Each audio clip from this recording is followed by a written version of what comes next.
Hey everyone, Landon13 here, and today we're going to be doing a updated version of the American Horror Story ranking. In the last one we didn't have double feature, but now we have double feature in the ranking, so now we can do another ranking of the seasons. So 1 is the best and 8 is the worst. And before I started, there was actually 9 and 10, but I couldn't fit the screen recorder in. It was too big, so I got rid of 10 and 9. But now we've got a nice little ranking, if you might say. And you might hear the fan because I am hot. It is hot in Australia at the moment. But that will not stop me from doing this video. So let's start from the worst. And of course, double feature is going to have to take the cake for that. So why am I placing it in the 8th spot, the worst of the worst? Well, let me tell you, with season 10 double feature, it was basically promised as 2 stories would connect eventually, but that did not happen, and they did not connect with the larger AHS universe. So, and basically, it started out very strongly with Red Tide, but in episode 6, it just ended really badly. It's like a thing you'll probably see in American Horror Stories. And also, Death Valley ended horribly as well. Basically, the aliens won, basically. And what was really disappointing was, I liked both of them, and I wish the season was more. Asylum was the strongest, and Murder House was got story development, but double feature did started that way, but eventually just went downhill, and the writers had no idea what they were doing. This is criticism, so don't get upset about this, but so double feature's going at 8 because it's not a very good season. It started out very strong with Red Tide, but eventually it just went downhill from there. So yeah. The next season that should have kind of did better was Apocalypse. I'm putting it in the 7th place. So with Apocalypse, I'm putting it up higher with up higher than with double feature, because Apocalypse was basically a crossover season between season 1's Murder House and season 3's Coven, but when you did watch the season, it didn't really feel like a crossover. It was more like Coven Part 2. There were some elements of Murder House sprinkled there, but it was more just Coven. We did get an episode of Murder House, but that was really good, fan service, but Apocalypse was good. It started out with the apocalypse, and then eventually everything, thanks to some time travel, I cannot announce that name, hits Michael Langdon with a car, runs over him, and Satan does not nothing, so he just leaves him there.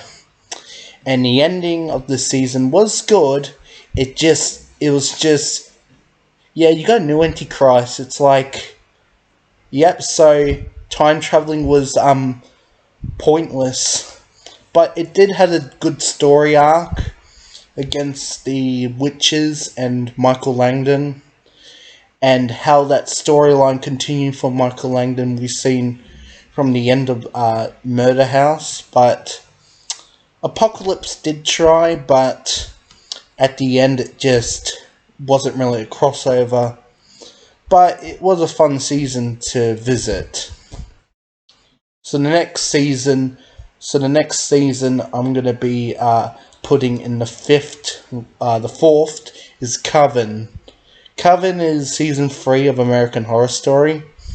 It takes place in 2013 New Orleans, and I did enjoy the season, it was just slow. Yes, it was slow. So Coven's about a academy for young witches and like witches and voodoo other stuff, So Coven was a bit boring for me. It was a good season, but it was just a bit boring for me. It did got to the point I didn't feel like watching the season anymore, but I wanted to finish it so I can move on to Freak Show. But Coven does have one good thing. It's the special effects and the magic and other stuff. Like let me say, like the teleporting and the candle thing with the hand. That was pretty awesome, but the rest of it just felt flat. But I am putting on the fourth category because it is a really popular season, and of course they bring the witches back for Apocalypse, but the story arc was just a bit confusing. You have the witches, like who's going to be the new supreme. You got the witch hunters, and then you got the war between the witches and the voodoo queen, and of course you got the most horrific character in all the season. Really, what's that woman called? But she was played by Kathy Bates, and my god, her performance was just incredible. But yeah, Coven was good. I just wouldn't rewatch it again. It just felt a bit cringy for me. And you don't really see much of the horror, but it is there. It's just you don't see much of it. So yeah, that's Coven. So the next one I'm going to be putting in the third spot is Freak Show. So Freak Show was season 4 of American Horror Story, and this one was a bit different. After Coven's storyline, we got to return back in time. So of course we've got Freak Show. And of course Freak Show actually marked the first time that the universe is actually connected in some way, with Pepper from Asylum making a reappearance, and of course Sister Mary Eunice and then Briarcliff Manor and how Pepper ended up there. But also Freak Show actually had the best villains in this season. Hands down the best. You got Twisty the Clown, you got Dandy Mott, and then you got the other antagonist. You got Elsa Mars, and then you got Stanley. So the villains were so entertaining to watch. I wanted more, but Twisty was so iconic. He was reintroducing Cult. But let's talk about the main characters. The main characters did an awesome job of what it used to be like for these people back in the day, when they have like these weird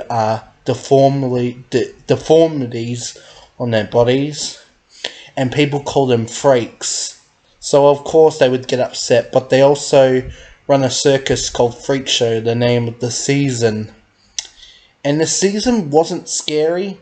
It was more just, yeah, this is what happened back in the day and other stuff. But it was quite nice to revisit an old location from season 2. And of course the villains as well. And of course the Tatler Sisters special effects that took a very long time to do. But if you wanted to watch a season, you probably would revisit season 4 to give it an alrighty. Oh, that's pretty good. So yeah, that's Freak Show. Next one's going up is Cult. That's going to be going on number 1 spot. So let me explain. AHS Cult season 7 of American Horror Story, and this one is a bit different. Instead of supernatural forces, haunted lands, cursed lands, serial killers, insane asylums, you have basically a cult and election. Basically, AHS gets political this year, And of course, it is a season about Donald Trump. That's very interesting. But what I do like about the season is that instead of supernatural forces, you actually got like real human beings committing these murders and mass shootings. There was a mass shooting in the episode, but but but the main villain is Kai Anderson. He's the one who runs the cult, and basically his goal, he wants to run the country, but that doesn't really work out for him. But what I do like about Cult, it like revisited some older seasons like Freak Show and a little mention of Lana Winters from Asylum. But what's also interesting is that this season doesn't have any supernatural forces, just like Freak Show or Asylum. Oh yeah, Asylum does have supernatural forces, but only Freak Show and Cult does, so yeah. But it's a really nice way for AHS to say, well, you got some fees. Oh yes, and AHS does actually tackle fees and phobias and other stuff. So I would give AHS Cult a rewatch for that run of the money, I tell you. Next one is 1984. I'm putting in the second category. It's a very good season, let me tell you. So season 9 of 1984 is basically a slasher summer camp. Basically, they took inspiration from Friday the 13th. Yes, that movie. Anyways, 1984 basically takes place in 1984. Of course, Camp Redwood, basically the same as Murder House and Hotel Cortez. If you die on land, you become a trapped spirit. But also that, you also got the villains. You got Richard Ramirez that connects with Hotel. And then you got Briarcliff Manor that connects with Asylum. So that's pretty cool. And then you got Mr. Jingles, Benjamin Ramirez. He's a very entertaining guy. Just like Twisty, he's misunderstood. And by the end of the season, he gets redemption. From killing a bunch of teenagers to basically protecting your own son. So that's a lot of redemption arc.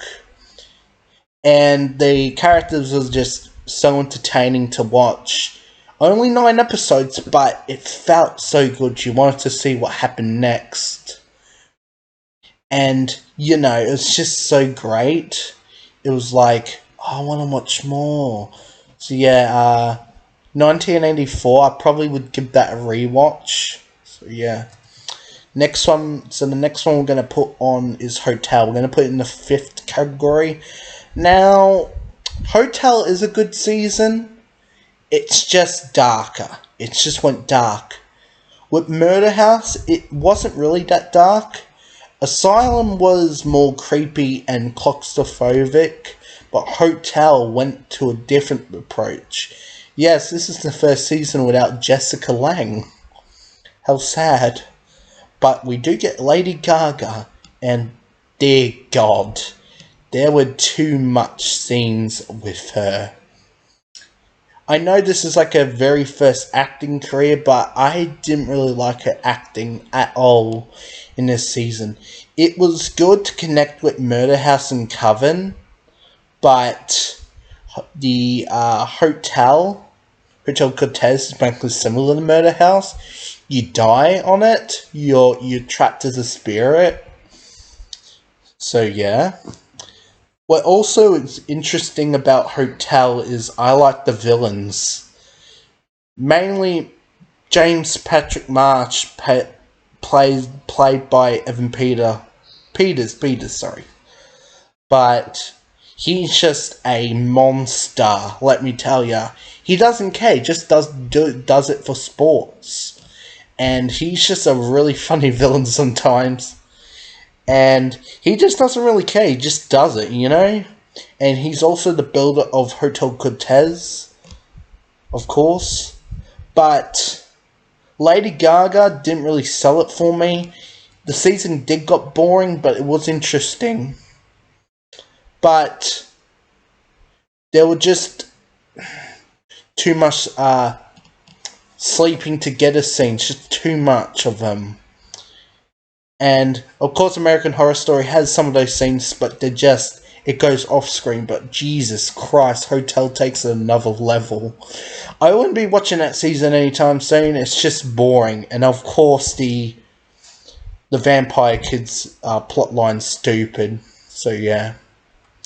So next one, we're going to put Roanoke in the first category as well with Cult. Now, Roanoke is also my favourite season, and the season I was really looking forward to watch. Of course, Roanoke tells the story of a couple that moves into an old farmhouse called the Big Shaker Mansion, and soon a lot of stuff happens, like knives appearing on the ceilings or walls, weird pig noises, but soon it just becomes, oh yeah, you're dead, pretty much. But what I like about the season is they went to do found footage.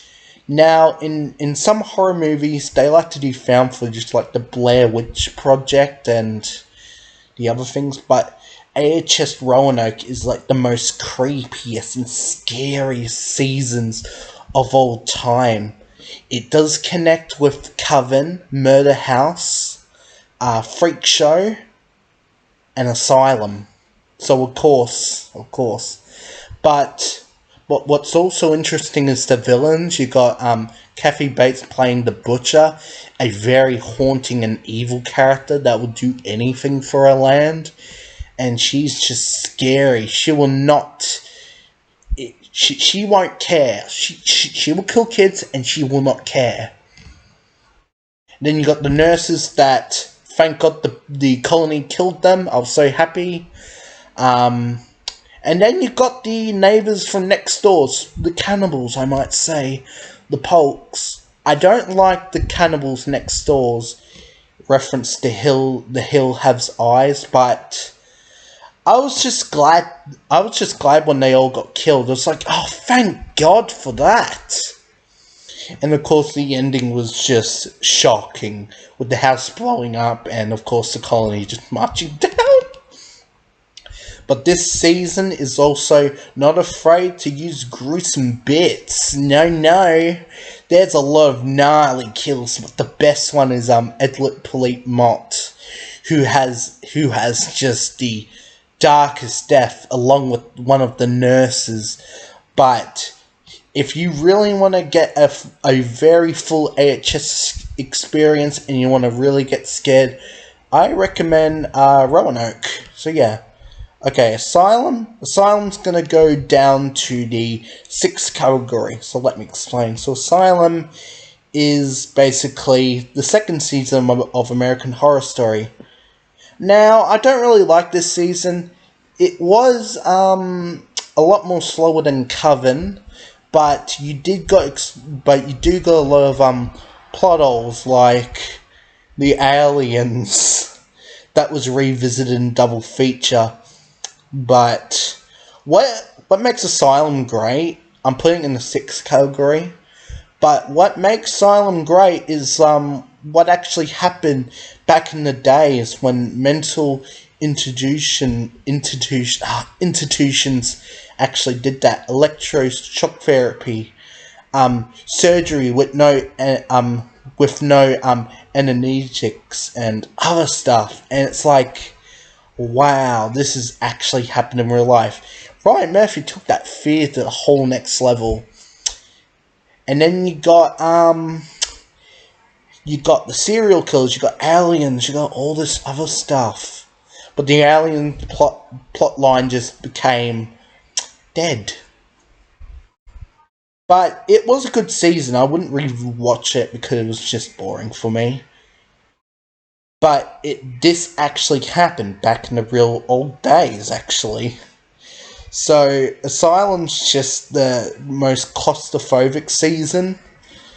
And, of course, you get to reveal a bloody face as Dr. Oliver Preston, Lana Winters, Kit Walker, all these iconic roles. And then you got Sister Mary Eunice that gets possessed by the devil. Yes, this actually happens in the show. She does die eventually, but she was like the one of the villains. And then you got Dr. Arthur Fretson, who's just this really evil character. He's like so evil. He does not care. He's also a Nazi, so yeah. But he's so evil, and when he finally killed himself, it's like, oh, good job for you. Good job for you, mate. So yeah.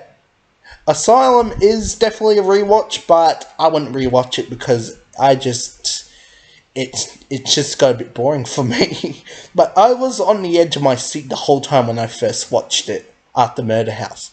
Speaking of Murder House is going in the first category, the season that started it all.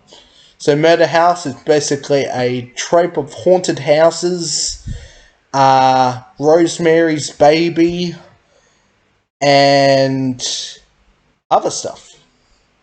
So Murder House follows the family, the Harmons, of course, and they're trying to repair their troubled past by moving into this beautiful Victorian mansion. That's a real house, by the way.